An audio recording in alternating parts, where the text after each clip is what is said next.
there, this is Tiff and welcome to the Tiffany Micah podcast. What we do here is we solve your problems so that you're out there working on achieving your big dreams and big goals. So when you listen to these episodes, if you can do me a favor, take a screenshot of the episode that you're actually listening to, share it on social media and share it with your friends with hashtag potential with Tiff, so that I can give you a shout out and really thank you for listening, because I'd really appreciate it. Hey there, this is Tiff from the Tiffany Micah podcast, and welcome to another Bloodline Code for today. So if you've been keeping up to date with these episodes, I've been bringing out each time I share an episode with you the bloodline codes that I've put together for you. And you would have heard one on striving for mastery, and you would have heard the one on embrace failure as feedback as another bloodline code. And if you haven't heard them, make sure you do listen to them, because I've put them together especially for you, because we want to make sure that you're working towards achieving your goals and dreams.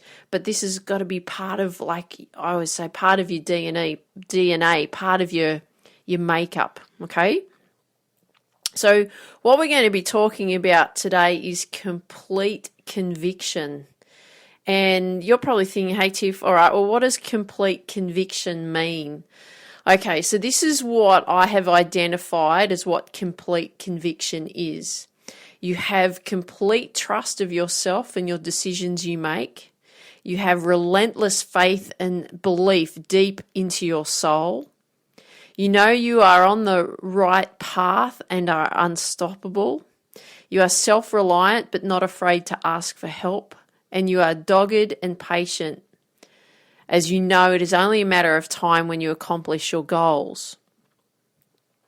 So that's pretty cool, isn't it, right? Complete conviction. And this is actually my personal number one bloodline code. This is why I put them together for you. And you have to have complete conviction, okay? You have to have complete trust, complete faith. So what are the main points here that I just read out to you? So if we look at it this way, I've simplified it for you. 1, you've got to have complete trust in yourself. 2, you've got to trust your decisions. 3, you've got to have that deep-seated belief, right? Deep into your soul that you believe that you can do it. 4, you've got to be self-reliant and you're not afraid to ask for help. You will ask for help. And 5, you've got to be patient. There's patience there, because it's not going to come as quickly as you'd like it to, but it's going to happen. But we need to make sure that, we're really patient and we're working diligently towards our goals. But how do we develop complete conviction into you if you don't actually believe in yourself? So the first thing that we actually have to do is we have to identify why you don't believe in yourself. Because it's all well and good in me saying, all right, this is what you got to do. You must believe in yourself.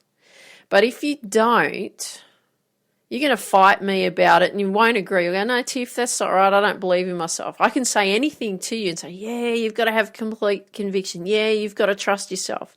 Yeah, you've got to trust the decisions you make. Yeah, you've got to have that deep-seated belief. Yeah, you've got to be patient. Right, I can say all of that to you, but if you keep saying to me, no, I don't believe that, no, I don't agree with that, no, Tiff, you're wrong, then it won't matter what I say to you, because what's happening is your belief system is different.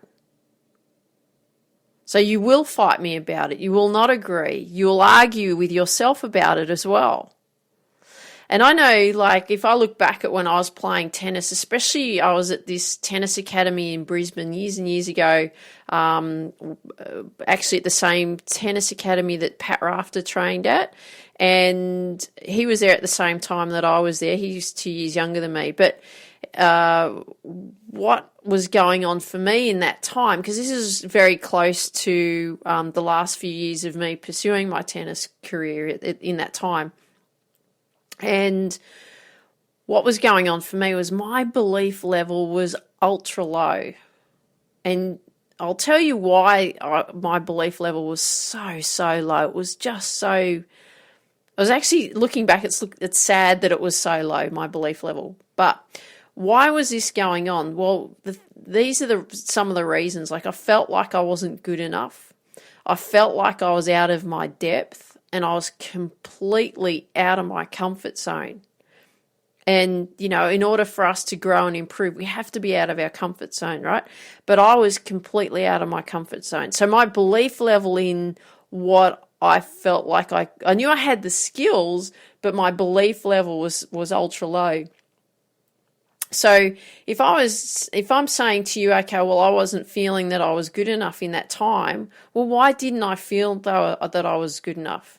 And some of it was because I actually felt that even though I felt like I had the ability, I felt like my skill level still wasn't up to par, up to the level it should have been. I felt like my stamina wasn't good enough to last long matches. I felt like I wasn't quite quick enough around the court. And I felt like I really couldn't rally long enough to set up opportunities on the court. This is what I was noticing this, but I didn't know how to deal with it. So if someone said to me, hey, Tiff, let's look at this. There's some areas we need to work on in your game because there's things coming up here. Your stamina's not good enough. You're not lasting long matches. You're not rallying long enough. You're not moving as quick or anticipating the ball as quick as you should be. Your skill level, well, we need to develop more topspin in your backhand, and because I had a slice backhand and I was like Steffi Graf style player, right? Slice backhand, flat forehand, and I serve volleyed and so on.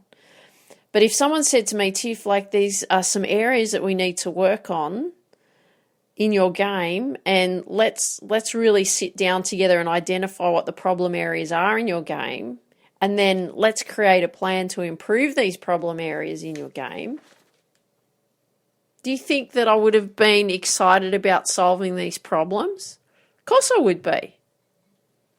I'd be so excited saying, yep, Tiff, these are the things that we need to be working on, right? So you need to be thinking about these things too. This is why I'm sharing this with you. But instead, what actually happened in that time was I had a session with a sports psychologist. I had one session. Now we're talking 1989, okay? It was a few years ago.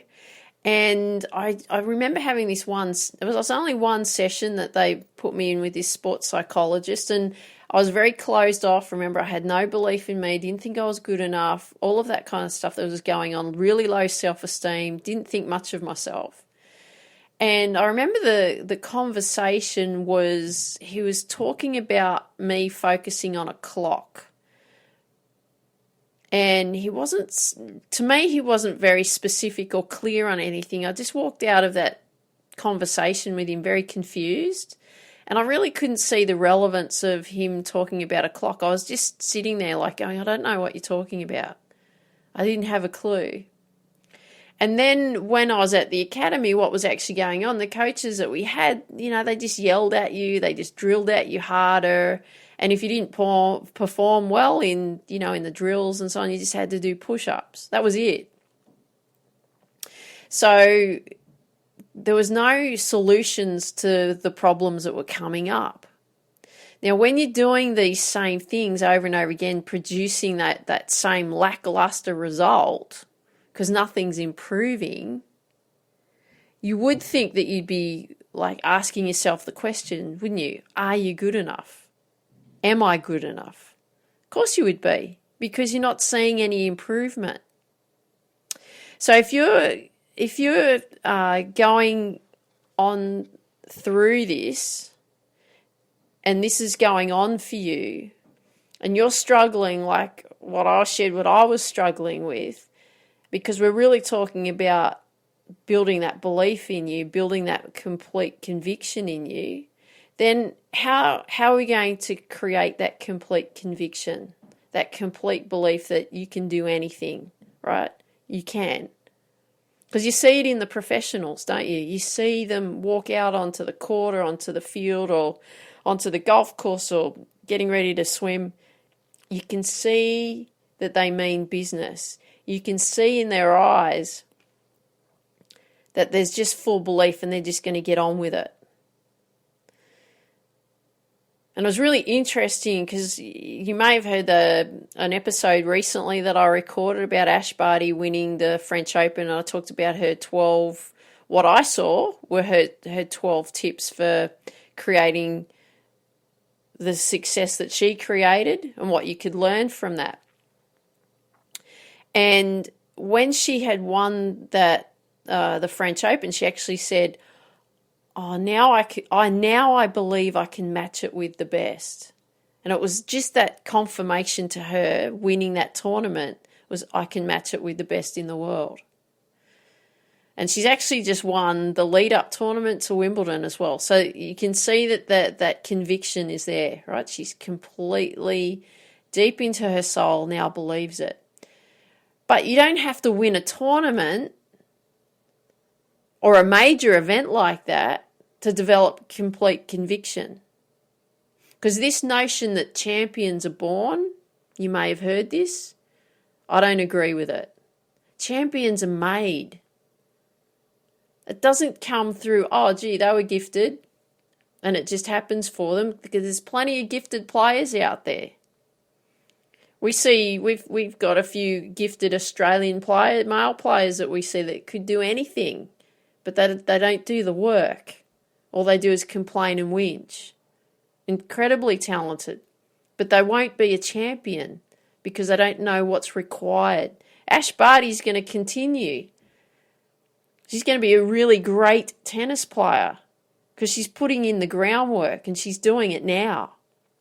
And this is just the beginning. So champions are made. They work damn hard. But the difference between a champion and the rest of the people, right, the rest of the tennis players or the rest of the golfers or the rest of the soccer players, the rest of the swimmers, the rest of the lacrosse players, the difference between a champion and someone who's not a champion is what they do when they run into obstacles. And do you know what that is? That is that they work out ways to solve problems. Okay, they work out ways to solve those obstacles. And this is what we're going to be working on doing this with you. We want to solve your belief. We want to create that complete conviction. So just by listening to this podcast, it's not going to solve your belief issue or create this complete conviction in you in the next day. Okay, it doesn't happen just like you go to sleep and go, oh, wow, I've got complete conviction now. Right? It will take strategies to work on. But if you do the work, it's going to take you to where you want to go. But you have to do the work. There's no shortcuts here. It's working hard, yes. Working with strategies, yes. Putting the time and effort in, yes. We have to do that. So how do we develop complete conviction, that complete trust in you? So this is what we're going to do. 1, I have a list of points here for you. 1, identify all the skills in your sport that you do trust. And what I'm talking about here is that you know that they will work. You can rely on those specific skills in your sport. You want to be thinking of your strengths. Okay, so I want you to identify them. So if you played tennis, maybe your forehand's your strength, or your serve, or it might be a couple of strokes. In your golf game, it might be a tee shot, or it might be your putts, or it might be your chipping. In soccer, you might be an awesome dribbler, but then you struggle with other things, right? I just want you to highlight what the actual strengths are in your sport, okay? Number 2, I want you to identify all the skills in your sport that you don't trust. So we're going to refer to these as weaknesses, but it's really that you don't trust the skills because you don't feel that they're to the level where they need to be. So in tennis, for example, it could be your backhand, or it could be your volley or your smash, or it could be a number of strokes. It could be, if you're playing golf, your shots into the green. It could be a tee shot. It could be a fairway shot. It could be anything, right?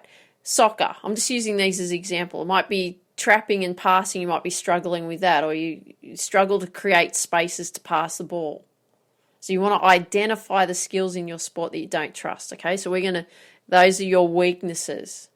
Number 3, we want to identify the mental skills that you require for your sport. And I'm not talking about what you have or you don't have, but I want you to be thinking about what you do require, okay? So we need to identify the skills that you must require for your sport. So I'm going to give you some examples here. Focus. We all need to know how to focus when we're playing sport. We all need to know how to focus when we're doing anything really. But focus, concentration, a way in which you're not distracted, how to cope with pressure, how to control your emotions, how to anticipate, right? And how to anticipate when problems come up. So we need to make sure that you're identifying the mental skills that you require for your sport. Then what we're going to do is we're going to craft your plan, okay? Now, how we're going to do that is we're actually going to go back over those first 3 questions, number 1, 2, and 3. So to craft your plan. So if we looked at what your skills that you had with strength, what I want you to do is, can you identify those skills that you could make even stronger? Is there any more technique that you need to be working on? Are there drills you need to be focused on so you can make it even a bigger strength? Are there ways in which you can practice under pressure with that, with that strength that you've got in those skills? Are there drills that you can do that help you focus better, working on your strengths? So the second part of that is then what we want to do is we want to then work with the skills that we have the weaknesses. So remember in number 2, we had to identify all the skills in your sport that you don't trust. So what I want you to do here is I want you to ask yourself these questions. How do I make these skills stronger? What do I need to do to improve the technique? What drills do I need to be doing? What type of pressure practice should I be doing? What type of focus drills should I be doing to help improve these weaknesses in my game? Because we don't want them to be weaknesses. Remember, we're striving for mastery. So we want to make them better. Okay, we want to excel in every skill that we do. And then the third part is then the mental skills. So remember in the third question, I asked you to identify the mental skills that you require. So I want you to be thinking about, okay, well, what is it that I need to do to make my mental skills stronger? What is it that I need to do to focus better? What is it that I need to do to concentrate better? What is it that I need to do that I'm not distracted? What is it that I need to do that I can cope with pressure? What is it that I need to do so I can control my emotions? What is it that I need to do so I can anticipate everything? Right? There's quite an in-depth plan here that you need to be working on, but this is what we've got to do. We're not finished yet. Number 5. So we've only just talked about the skills. We haven't really worked on your beliefs yet. This is just you believing in what you can do from a skill level and in a mental skill level. Now we're moving into number 5. We've got to rewire your beliefs. And I have talked about that in a previous episode. I can't remember what the episode was that I spoke to you about, but we were talking about how to believe in you and when you didn't believe in you and what you needed to do to develop that belief. So this is what we're going to do here. So the first part of this, number 5, so we've got A and B. So A, I want you to write down all the negative beliefs you have about your skills. And then B, I want you to write down all the negative beliefs you have about yourself. So it can be anything you can write about yourself, okay? It can be anything that you can write about your lack of ability or lack of belief in your skills, okay? So if we were to write down all the negative beliefs that you have about your skills, here's some examples for you. I can't focus. I can't concentrate. I have such a weak serve. Or my dribbling is just so bad. I can't tackle, I am hopeless. Those are some examples. So get them out of your head. Let's have a look on paper what they look like. What about the negative beliefs that you have about yourself? Okay, so that's the second part, isn't it? So here's some examples. This is so hard, I don't know why I am doing this. I hate losing. I am such a loser. Will I ever make it? I am wasting my time here. I work really hard all the time, but I can't do it. Lots of beliefs going on there, isn't there? This could be what's going on for you. But if you keep saying these things to you, you keep believing that this is true, guess what? This is why you're struggling. This is why you are not getting the results that you want. Because it's all well and good to say, yeah, this is what I want for my future. But if you keep telling yourself that you're not going to make it, you keep telling yourself that you're a loser, you keep telling yourself that you're wasting your time, you keep telling yourself you can't do it, well, what's going to happen? Of course you're not going to perform the way that you want to. So what we're going to do here is we are going to reframe it. Okay, so here's some examples for you.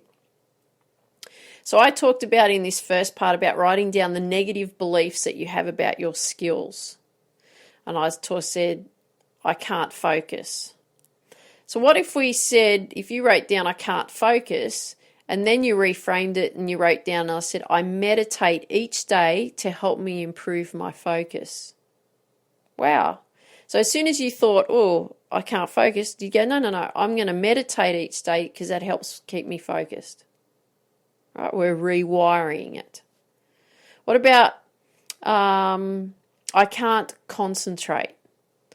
What if we reframed it? I work on staying in the moment when I train to help me concentrate better. It's great, isn't it? Different way to look at it.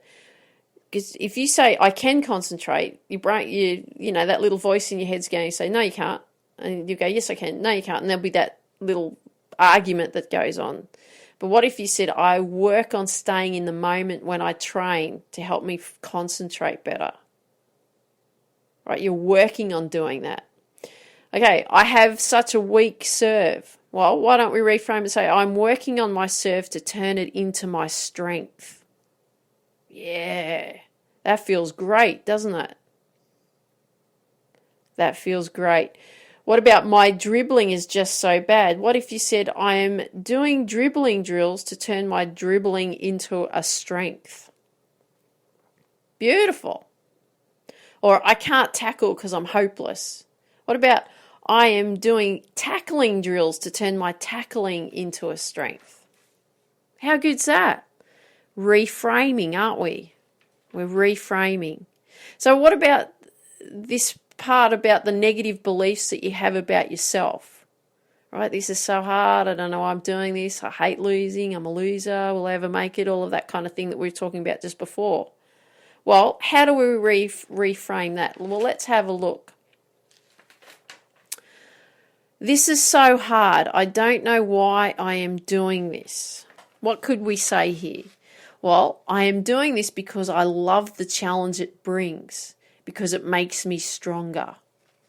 Yeah, that sounds awesome. I hate losing. I am embracing losing as feedback so I know what areas in my game I can improve. Wow.